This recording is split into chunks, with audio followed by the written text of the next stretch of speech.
Hello. Today we celebrate the feast of St. Augustine. Augustine was a bishop and truly one of the greatest theologians in Christian history. He and St. Thomas Aquinas are, without a doubt, the two most important theologians in the history of Christianity. We're probably familiar with the story of Augustine, that his early life was, let's say, less than stellar.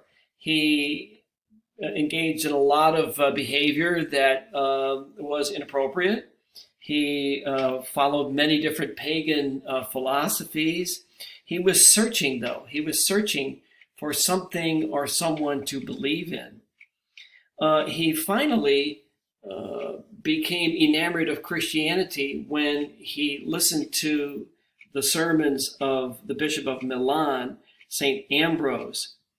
And eventually he converted to Christianity, became the Bishop of Hippo in North Africa, and led an exemplary life after that. Augustine is also known as a prolific author. And I want to just make a brief comment about two of his works. One is called the Confessions. If you've never read the Confessions of St. Augustine, they're really worth your time and effort. They are an autobiographical account of Augustine's journey from paganism to Christianity. And they're really one of the first, if not the first, autobiographical accounts of a Christian saint's journey to faith. The second book that I want to just mention briefly is The City of God.